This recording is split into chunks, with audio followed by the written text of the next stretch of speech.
நீங்கள் ஒரு beginner investor mutual ஃபண்ட்ஸில் invest பண்ண நினைக்கிறீங்களா?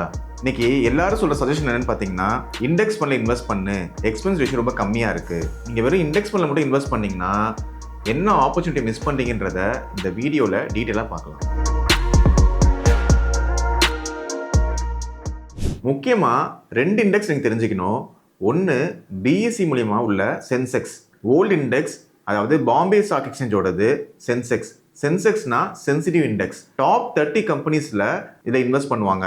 இன்னொன்று நேஷனல் ஸ்டாக் எக்ஸ்சேஞ்சோடது நிஃப்டி 50, அதாவது நேஷனல் இண்டெக்ஸ் 50. இதில் 50 கம்பெனிஸில் இன்வெஸ்ட் பண்ணுவாங்க. இது ரெண்டுமே ரொம்ப ஃபெமிலியரான இண்டெக்ஸ், எல்லாருமே பார்ட்டிசிபேட் பண்ணுற இண்டெக்ஸ் இந்த 2 ஃபண்டு தான். இப்போ நீங்கள் கம்பெனிஸ் வைஸ் கம்பேர் பண்ணும்போது சென்செக்ஸில் உள்ள 30 கம்பெனிஸுமே நிஃப்டி 50லேயும் வந்துடும். அது போக எக்ஸ்ட்ரா 20 கம்பெனிஸ் நிஃப்டி 50ல் ஆட் ஆகும். இப்போ ஒரு இண்டெக்ஸ் ஃபண்டுனா அதை பேசிவ் ஃபண்டுன்னு சொல்லலாம். எதனால் பேசிவ் ஃபண்டுன்னு சொல்கிறோன்னா, இதில் ஃபண்ட் மேனேஜரோட இன்டர்வென்ஷன் எதுவுமே இருக்காது. 6 months ஒன்ஸ் தான் அந்த போர்ட்ஃபோலியோவை ரீபேலன்ஸ் பண்ணுவாங்க. நீங்கள் இப்போ ஒரு இண்டெக்ஸ் ஃபண்ட் எடுக்கிறீங்க அப்படின்னா, அந்த ஆஸ் பர் இண்டெக்ஸ் எத்தனை ஸ்டாக்ஸ் இன்வெஸ்ட் பண்ணுறாங்களோ அந்த சேம் ஸ்டாக்ஸில் சேம் ப்ரொபோர்ஷனில் இன்வெஸ்ட் பண்ணிடுவாங்க. ஸோ எக்ஸாம்பிள் சொல்ல போனால், இப்போ இன்னைக்கு நிஃப்டி 50ல் ஒரு மார்க்கெட் கேபிடேஷனை பேஸ் பண்ணி பெரிய கம்பெனிஸ் என்னென்னு பார்த்தீங்கன்னா, ரிலையன்ஸாக இருக்கட்டும், ஐசிசியாக இருக்கட்டும், ஹெச்டிஎஃப்சியாக இருக்கட்டும், பாரதி ஏர்டெல்லாக இருக்கட்டும், இதில் வந்து உங்களோட மணி அதிகமாக இன்வெஸ்ட் ஆகும். ஸோ இதில் ஃபண்ட் மேனேஜர் இன்டர்வென்ஷன் இருக்காது. 6 months ஒன்ஸ் தான் போர்ட்ஃபோலியோவை ரீபேலன்ஸ் பண்ணுவாங்க. அதனால இண்டெக்ஸ் ஃபண்டில் எக்ஸ்பென்ஸ் ரேஷியோ ரொம்பவே கம்மியாக இருக்கும். இது வரைக்கும் இண்டெக்ஸ் ஃபண்டை பற்றி பார்த்தோம். இப்போ ஆக்டிவ் ஃபண்ட் என்னன்னு பார்க்கலாம். ஆக்டிவ் ஃபண்டுன்றது ஃபண்ட் மேனேஜர் ஆக்டிவாக ஸ்டாக்ஸை பிக் பண்ணி மார்க்கெட் ட்ரெண்டுக்கு ஏற்ற மாதிரி ஸ்ட்ராட்டஜிஸ் அப்ளை பண்ணி அந்த ஃபண்டில் இன்வெஸ்ட் பண்ணுவாங்க. எப்போ எந்த ஸ்டாக்ஸை வாங்கணும், செல் பண்ணணும் அப்படின்றத ரிசர்ச் அனாலிசிஸ் பண்ணி அவங்க டெசிஷன் எடுப்பாங்க. போர்ட்ஃபோலியோவை ரீபேலன்ஸ் பண்ணுவாங்க. போதுமான அளவு ரிஸ்க்கை கம்மி பண்ணுறதுக்கு பார்ப்பாங்க. அந்த பெஞ்ச் மார்க்கோட அந்த ஃபண்டை பெர்ஃபார்ம் பண்ண வைக்கிறதுக்கு ட்ரை பண்ணுவாங்க. இதனால எக்ஸ்பென்ஸ் ரேஷியோ இண்டெக்ஸ் ஃபண்டோட ஆக்டிவ் ஃபண்ட்ஸில் அதிகமாக இருக்கும். அதே சமயம் லாங்கர் டர்மில் போகும்போது ரிட்டர்ன்ஸ் அதிகமாக வரதுக்கான வாய்ப்புகள் அதிகமாக இருக்குது. இப்போ பாஸ்ட் பெர்ஃபார்மன்ஸ் பார்க்கலாம். இண்டெக்ஸ் ஃபண்டில் இன்வெஸ்ட் பண்ணதுக்கும் அதே செக்மெண்ட்டில் ஆக்டிவ் ஃபண்ட்ஸ் இன்வெஸ்ட் பண்ணதுக்கும் ரிட்டர்ன்ஸ் வந்து எது பெட்டராக கொடுத்துருக்குன்றதை டீட்டெயிலாக பார்க்கலாம். முக்கியமாக இது எந்த ஒரு ஃபண்ட் சஜஷனும் கிடையாது.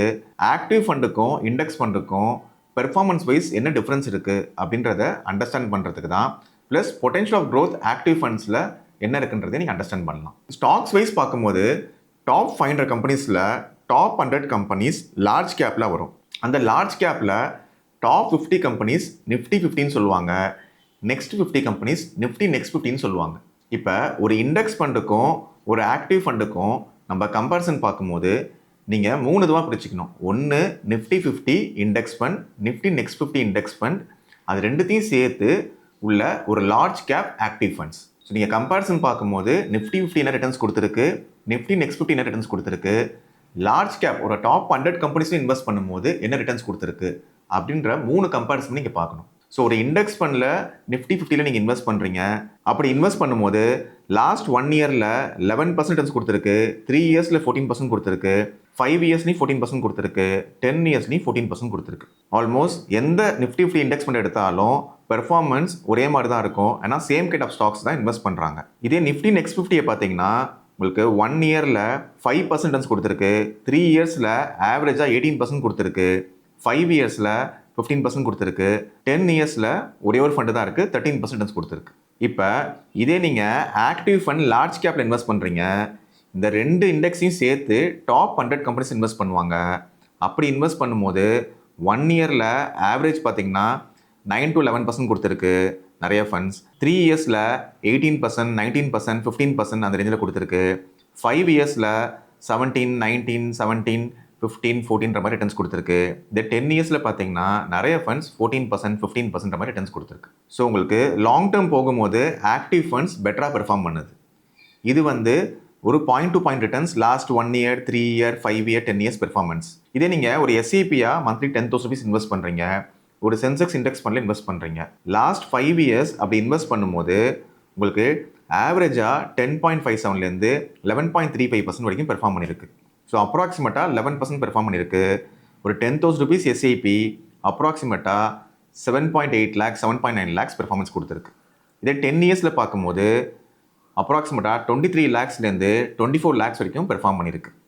இதே 3 இயர்ஸில் பார்க்கும்போது 4 lakhsலேருந்து 4.18 lakhs பெர்ஃபார்ம் பண்ணியிருக்கு. இதே நிஃப்டி இண்டெக்ஸ் பண்ணால் ஆவரேஜாக 11% கொடுத்துருக்கு 3 இயர்ஸில், 5 இயர்ஸில் 12% கொடுத்துருக்கு, 10 இயர்ஸில் 13% ரேஞ்சில் கொடுத்துருக்கு. ஸோ 10 இயர்ஸ் எஸ்ஐபி ரிட்டர்ன்ஸ் பார்த்தீங்கன்னா 24 lakhs கொடுத்துருக்கு. ஸோ சென்செக்ஸ் ஃபண்ட் உங்களுக்கு கொடுத்த ரிட்டர்ன்ஸ் வந்து பார்த்தீங்கன்னா 23 lakhs கொடுத்துருக்கு. இதே வந்து நிஃப்டி 50 இண்டெக்ஸ் 24 lakhs கொடுத்துருக்கு.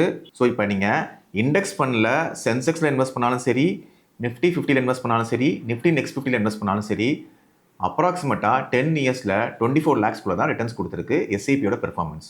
இதே நீங்கள் ஆக்டிவ் ஃபண்ட், அதாவது லார்ஜ் கேப் ஃபண்டில் இன்வெஸ்ட் பண்ணுறீங்க இண்டெக்ஸ் ஃபண்டுக்கு பதிலாக, அப்படி இன்வெஸ்ட் பண்ணும்போது last 10 years SIP returns almost 25 lakhs, 27 lakhs, 28 lakhs நிறைய ஃபண்ட்ஸ் கொடுத்துருக்கு. சில ஃபண்ட்ஸ் 24.5, 24.95 ரேஞ்சில் கொடுத்துருக்கு. இதில் பார்த்தீங்கன்னா ஆல்மோஸ்ட் ஒரு 10 ஃபண்ட்ஸ் எடுத்தீங்க அப்படின்னாலும் எல்லா ஃபண்டுமே மோர் தென் 24.47 lakhs மேலே கொடுத்துருக்கு 10 இயர்ஸில். இதே 5 இயர்ஸில் பார்த்தாலும் 9 lakhs, 8.5 lakhs, 8.7 lakhs இந்த மாதிரி ரிட்டர்ன்ஸ் கொடுத்துருக்கு. 3 இயர்ஸ்லையும் 4.4 lakhs, 4.5 lakhs மாதிரி ரிட்டர்ன்ஸ் கொடுத்துருக்கு. சரி, நீங்கள் லாங் டேர்ம் கன்டினியூ பண்ணும்போது ஆக்டிவ் ஃபண்ட்ஸ் பெட்டராகவே பெர்ஃபார்ம் பண்ணுது. ரிட்டர்ன்ஸ் வைஸ் கம்பேரிசன் பார்க்கும்போது அட்லீஸ்ட் 1 or 2% இருக்குது ஆக்டிவ் ஃபண்டுக்கும் இண்டெக்ஸ் ஃபண்டுக்கும். நீங்கள் வெறும் இண்டெக்ஸ் ஃபண்ட் போனீங்கன்னா அந்த பொட்டன்ஷியல் ஆஃப் க்ரோத் இருக்காது. கண்டிப்பாக நீங்கள் ஆக்டிவ் ஃபண்ட்ஸ்லையும் பார்ட்டிசிபேட் பண்ணணும். இப்போ இது வரைக்கும் பார்த்தது லார்ஜ் கேப் கம்பேரிசன் பார்த்தோம். இதுவே மிட் கேப்போட கம்பேரிசன் பார்க்கலாம். ஒரு இண்டெக்ஸ் ஃபண்ட் மிட் கேப் 150ல் இன்வெஸ்ட் பண்ணுறாங்க, அதே ஆக்டிவ் மிட் கேப் ஃபண்டில் இன்வெஸ்ட் பண்ணுறாங்க. சேம் 10,000 rupees எஸ்ஐபி இன்வெஸ்ட் பண்ணும்போது என்ன டிஃப்ரென்ஸ் இருக்குன்றதை பார்க்கலாம். இப்போ 10,000 rupees SIP mid cap index ஃபண்டில் இன்வெஸ்ட் பண்ணும்போது லாஸ்ட் 5 இயர்ஸில் ஒரே ஒரு ஃபண்டு தான் இருக்குது. அதில் 9.48 lakhs பெர்ஃபார்மன்ஸ் கொடுத்துருக்கு. இது ஆவரேஜாக 3 இயர்ஸில் பார்த்தீங்கன்னா 4 lakhs ஆட் கொடுத்துருக்கு எல்லா ஃபண்ட்ஸுமே. இதே ஆக்டிவ் ஃபண்டில் பார்த்தீங்கன்னா 3 இயர்ஸில் 4.9, 4.8, 4.7 அந்த மாதிரி பெர்ஃபார்மன்ஸ் கொடுத்துருக்கு ஆக்டிவ் மிட் கேப் ஃபண்ட். இதே 5 இயர்ஸில் பார்த்தீங்கன்னா 10.29 lakhs கொடுத்துருக்கு. இதே 10 இயர்ஸில் பார்த்தீங்கன்னா 30-35 lakhs மேலே ரிட்டர்ன்ஸ் கொடுத்துருக்கு. ஸோ நீங்கள் மிட் கேப் ஃபண்டை கம்பேர் பண்ணாலும் ஆக்டிவ் ஃபண்ட்ஸ் கன்சிஸ்டண்ட்டாக பெட்டராக பெர்ஃபார்ம் பண்ணியிருக்கு மிட் கேப் செக்மெண்ட்லேயும். இதே மிட் கேப்போட கம்பேரிசன் வைஸ் பார்க்கும்போது இதை இண்டெக்ஸ் ஃபண்டுக்கும் ஆக்டிவ் ஃபண்டுக்கும், அதாவது லாஸ்ட் 10 இயர்ஸில் பார்க்கும்போது நிறைய ஃபண்ட்ஸ் ஆக்டிவ் ஃபண்ட்ஸில் 18% ரிட்டர்ன்ஸ் கொடுத்துருக்கு. இண்டெக்ஸ் ஃபண்டை பொறுத்த வரைக்கும் பார்த்தீங்கன்னா உங்களுக்கு 5 இயர்ஸே ஒரு ஃபண்டு தான் கம்ப்ளீட் ஆகிருக்கு. 3 இயர்ஸில் ஆல்மோஸ்ட் 23% கொடுத்துருக்கு. அதே 3 இயர்ஸில் ஆக்டிவ் ஃபண்டை கம்பேர் பண்ணிங்கன்னா நிறைய ஃபண்ட்ஸ் 26, 25, 27 அந்த மாதிரி கொடுத்துருக்கு. 5 இயர்ஸ்லையும் 24, 23க்கு மேலே கொடுத்துருக்கு நிறைய active funds. So 3 years and 5 years 10 இயர்ஸில் பார்க்கும்போது ட்ராக் ரெக்கார்ட் ஆக்டிவ் ஃபண்ட்ஸ் தான் பெட்டராக இருக்குது. ஈவன் நீங்கள் மிட் கேப் 1 இயரில் பார்க்கும்போது கூட பொறுத்த வரைக்கும் நீங்கள் ஆவரேஜாக 6, 7 அந்த ரேஞ்சில் கொடுத்துருக்கு இண்டெக்ஸ் ஃபண்ட். நீங்கள் ஆக்டிவ் ஃபண்ட்ஸில் பார்த்தீங்கன்னா 6, 7, 8, 13 இந்த மாதிரியான பெர்ஃபார்மன்ஸ் பார்க்க முடியுது. ஸோ ஆக்டிவ் ஃபண்ட்ஸ் நீங்கள் 1 இயர், 3 இயர், 5 இயர், 10 இயர் எல்லா பீரியட்லையுமே இண்டெக்ஸ் ஃபண்டோட பெட்டராக தான் பெர்ஃபார்ம் பண்ணியிருக்கு மிட் கேப் கேட்டகரியில். இங்கே எஸ்ஐபி ரிட்டர்ன்ஸும் பார்த்தீங்க, அதுலேயும் உங்களுக்கு பார்த்தீங்கன்னா ஆக்டிவ் ஃபண்ட்ஸ் எட்ஜோர் இருக்குது. இதே நீங்கள் இண்டெக்ஸ் ஃபண்டுக்கும் ஆக்டிவ் ஃபண்டுக்கும் ஸ்மால் கேப்பை கம்பேர் பண்ணுறீங்க அப்படின்னா லாஸ்ட் 1 இயரில் ஸ்மால் கேப் இண்டெக்ஸ் ஃபண்ட் எல்லாமே -5% அந்த ரேஞ்சில் ஆயிருக்கு. 3 இயர்ஸில் 20% கொடுத்துருக்கு. 5 இயர்ஸ்லையும் ஃபியூ ஃபண்ட்ஸ் 20% கொடுத்துருக்கு. இதே ஆக்டிவ் ஃபண்டில் பார்த்தீங்கன்னா லாஸ்ட் 1 இயரில் -1% தான் நிறைய ஃபண்ட் ஆயிருக்கு. இதே 3 இயர்ஸில் பார்த்தீங்கன்னா நிறைய ஃபண்ட் 25% மேலே ரிட்டர்ன்ஸ் கொடுத்துருக்கு. 5 இயர்ஸ்லையும் நிறைய ஃபண்ட் பார்த்தீங்கன்னா 24, 25, 26 கொடுத்துருக்கு. 10 இயர்ஸில் ஒரு சில ஃபண்ட் 20%, 16%, 18% கூட கொடுத்துருக்கு. ஸோ நீங்கள் இண்டெக்ஸ் ஃபண்டோட ஒரு ஆக்டிவ் ஃபண்ட் கம்பேர் பண்ணும்போது லாஸ்ட் 5 இயர்ஸ், 10 இயர்ஸ் மாதிரி லாங்கர் டென்யூரில் ரிட்டர்ன்ஸ் வந்து பெட்டராகவே கொடுத்துருக்கு. முக்கியமான ரீசன் ஃபண்ட் மேனேஜர் அதை ஆக்டிவாக மேனேஜ் பண்ணுறதுனால. நீங்கள் மியூச்சுவல் ஃபண்டில் முக்கியமாக இன்வெஸ்ட் பண்ணுறது உங்கள் ரிட்டைர்மெண்ட் கோல்ஸ்க்கோ இல்லை ஒரு சைல்டு எஜுகேஷனுக்கோ லாங் டேர்ம் தான் இன்வெஸ்ட் பண்ணுறீங்க. அப்படி இன்வெஸ்ட் பண்ணும்போது பொட்டன்ஷியல் ஆஃப் க்ரோத் எங்கே இருக்கோ அதில் நீங்கள் கண்டிப்பாக பார்ட்டிசிபேட் பண்ணணும். அதே மாதிரி ஸ்மால் கேப்பில் எஸ்ஐபி 10,000 rupees இன்வெஸ்ட் பண்ணவங்களுக்கு இண்டெக்ஸ் ஃபண்டுக்கும் ஆக்டிவ் ஃபண்டுக்கும் என்ன டிஃப்ரென்ஸ் இருக்குன்னு பார்க்கலாம். ஒரு 5 இயர்ஸ்க்கு ஸ்மால் கேப் இண்டெக்ஸ் ஃபண்டில் இன்வெஸ்ட் பண்ணவங்களுக்கு 10,000 rupees எஸ்ஐபி 8.6 lakhs கொடுத்துருக்கு. இதே வந்து பார்த்தீங்கன்னா ஆக்டிவ் ஸ்மால் கேப் ஃபண்டில் மோர் தென் 9 lakhs நிறைய ஃபண்ட்ஸ் கொடுத்துருக்கு. 10 இயர்ஸில் ஆக்டிவ் ஸ்மால் கேப் ஃபண்ட்ஸில் மோர் தென் 30 lakhs கொடுத்துருக்கு. ஒரு சில ஃபண்ட் 36 lakhs, 40 lakhs கூட டச் ஆகிருக்கு. ஸோ பொட்டன்ஷியல் ஆஃப் க்ரோத் வந்து பார்த்திங்கன்னா ஆக்டிவ் ஃபண்ட்ஸில் அதிகமாகவே இருக்குது. இந்த 3 கேட்டகரியிலுமே இண்டெக்ஸ் ஃபண்டோட majority of active funds better தான் பெர்ஃபார்ம் பண்ணியிருக்கு. அதுவும் லாங் டேர்மில் பார்க்கும்போது ஆல்மோஸ்ட் நிறைய ஃபண்ட்ஸ் வந்து பார்த்திங்கன்னா பெர்ஃபார்மன்ஸ் பெட்டராக இருக்குது. வெரி ஃபியூ ஃபண்ட்ஸ் இண்டெக்ஸ் ஃபண்டில் ஷார்ட் டியூரேஷன் 1 இயரில் மேபி பெட்டர் ரிட்டர்ன்ஸ் கொடுத்துருக்கு. ஸோ நீங்கள் லாங்கர் டேர்ம் போகும்போது கண்டிப்பாக ஆக்டிவ் ஃபண்ட்ஸோட பார்ட்டிசிபேஷன் ரொம்ப முக்கியம். அதுலேயே நீங்கள் ஃபோக்கஸ் பண்ணி இன்வெஸ்ட் பண்ணணும். இண்டெக்ஸ் ஃபண்டை பொறுத்த வரைக்கும் அப்படியே சேம் ஸ்டாக்ஸில் காப்பி பண்ணி இன்வெஸ்ட் பண்ணுவாங்க. உங்களுக்கு ஆவரேஜ் ரிட்டர்ன்ஸ் தான் கிடைக்கும். நீங்கள் ஸ்மார்ட்டாக இன்வெஸ்ட் பண்ணுறதுக்கு டைவர்சிஃபை பண்ணி index fund and active fund ரெண்டுத்துலையும் பார்ட்டிசிபேட் பண்ணணும். முக்கியமாக லாங்கர் டேர்ம் வரும்போது உங்களோட மெஜாரிட்டி ஆஃப் போர்ஷன் ஆக்டிவ் ஃபண்ட்ஸில் பார்ட்டிசிபேட் பண்ணணும். ஸோ நீங்கள் ஆப்பர்ச்சுனிட்டி மிஸ் பண்ணக்கூடாது.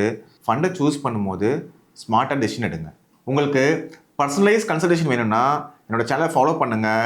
ப்ளஸ் உங்களுக்கு ஒரு 1-to-1 கன்சல்டேஷன் வேணும்னா நான் கொடுத்துக்க நம்பரை கனெக்ட் பண்ணுங்கள். நான் உங்களுக்கு கைட் பண்ணுறேன்.